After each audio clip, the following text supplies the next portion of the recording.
Sabay-sabay natin alamin ang mga kaganapan na nangyayari sa ating bansa.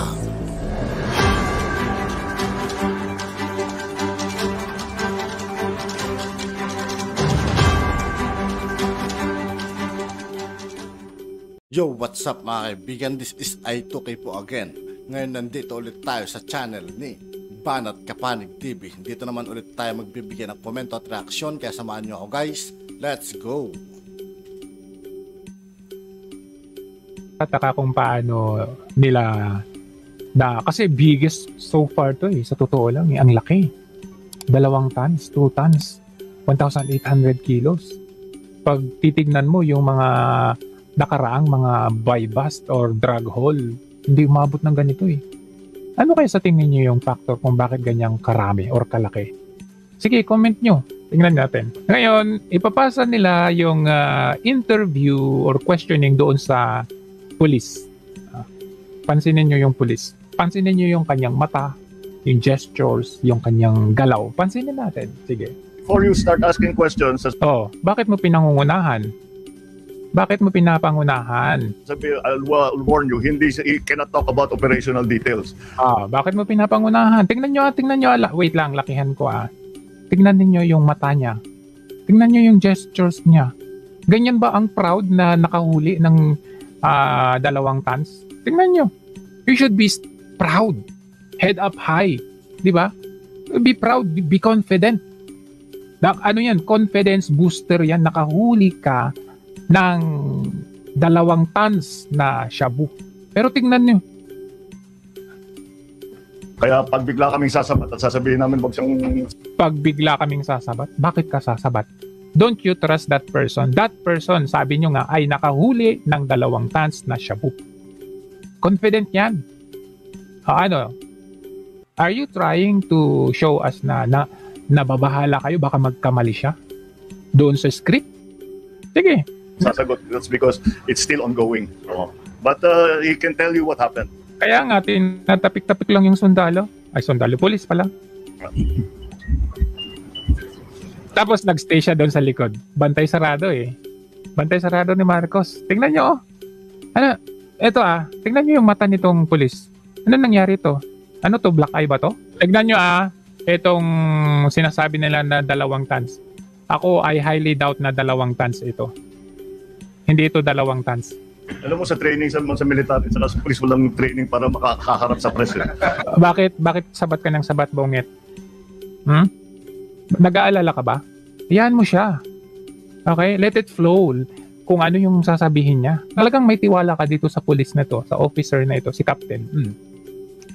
Nakahuli yan ng 2 tons. Let him talk. Hindi yung sabat ka ng sabat na parang aligaga ka dyan. Kahit kumarap sa bala, kaya namin, pero kumarap sa press. So, magandang umaga po sa ating lahat, sa ating mahal na Pangulo, sir, sa lahat mo narito. Sa ngayon po, hindi pa po kami makakapagbigay ng eksaktong detalye ng pangyayari kung paano namin nasabat itong ganitong kalaking halaga kasi umuusad pa rin po yung aming investigation. I don't believe. Bakit hindi mo maibigay yung detalye paano nyo nasabat?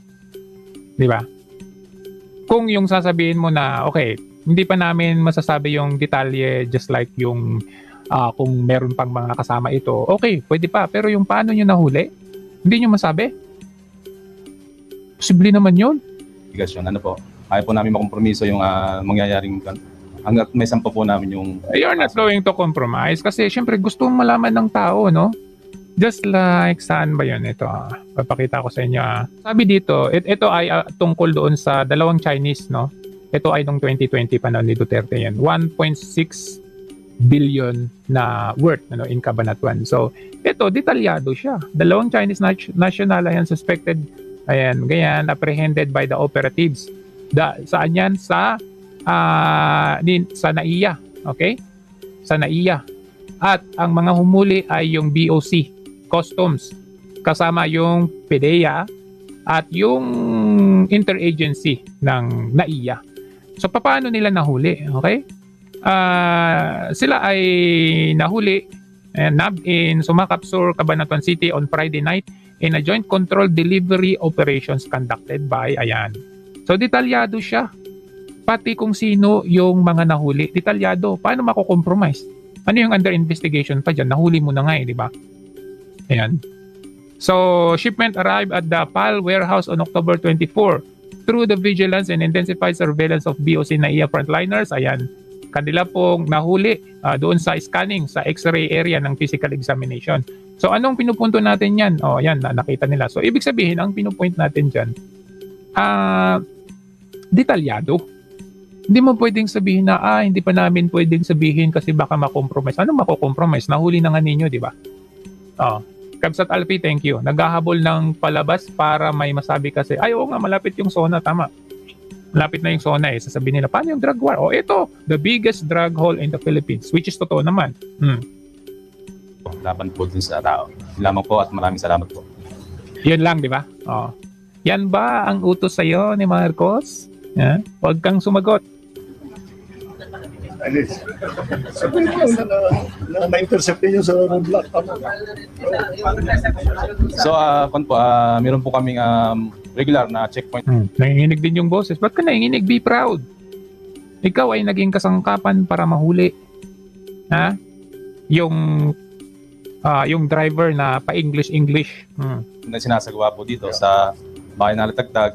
So, as part of intensified crime prevention. So, part of it, pina-plug down po namin yung mga sasakyan kung mayroong suspicious po. So, yun po, sinasubject po namin for inspection po. So, yun po, kagaya po na nangyari dito po sa pangyayaring ito. Yun. Ano kayang ginagawa ng mga to? Kunwari mga busy sila. Anong ginagawa nila? Anong sinusulat ninyo? Well, hindi ako pulis, hindi ako PDEA, but baka kayo nakakaalam ano kayang ginagawa. Parang ito yung driver, ito ba yung driver? Yan ba yung driver? Itong naka-block? Yun po ang naging resulta, nasapat po namin yung ganito kalaking... Yan ba yun? Ito ba yun? Kasi doon sa balita, ito yung balita, tignan, looking at this van, kasya kaya yung sinasabi nilang 2 tons? Siguro ay makasaysayang pinakamalaking huling droga sa kasaysayan ng ating bansa. Lumalabas sa initial screening test na kinonduct ng PDEA na ang confiscated na mga drugs ay nag-test ng positive sa methamphetamine hydrochloride. Ay, nagbago, Abalos. Sabi nila under investigation pa, bakit pa kayo nagpa-media kaagad? O di mako-compromise kung yung purpose pala ninyo ay hindi mako-compromise. Hindi ba kayo nadala doon kay Percy Lapid? Na-compromise, pinatay yung middleman dahil nagpa-media kayo kaagad. Oo. Under investigation pa, nagpa-media na kayo. Now ay maimbentado kagad ito, idaan sa tamang proseso at immediately i-destroy kagad ito, sirain kagad ito. Pakita nyo nga sa amin na talagang i-destroy ninyo yan. Otherwise, baka recycle din yan. Ito, 2 tons to 1,800 kilo, no? Ngayon, kung titignan natin itong, maalala ninyo ito. Ayan. Si General Domingo, yan, di ba? Na-issue yan, di ba? Ilan ba yung nasabat daw dito sa operation nila General Domingo? Di ba 990 kilo? 990 kg. 990 kg. Tapos meron pa asan na yun sa Baguio. Tingnan natin doon sa Baguio. Sa Baguio, meron din sa Baguio.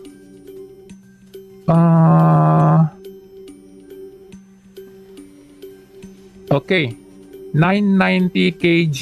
Ito naman, tingnan natin sa Mexico, Pampanga, September 28, 2023, ilang kilo ang nasabat dito? 530 kilo. Okay? So, ilan yung nasabat nila ngayon? 1,800 kilo. 990 doon sa issue ni General Domingo.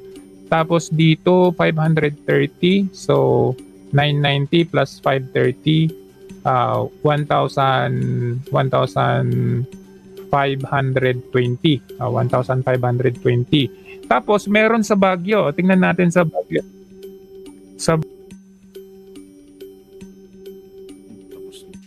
Di ba At yun nga po mga kaibigan, dito po nagtatapos ang ating reaction video. Muli ako po si I2K ng Sundalo ng Donggalo. Maraming salamat sa patuloy na pagsuporta. Yeah, peace out.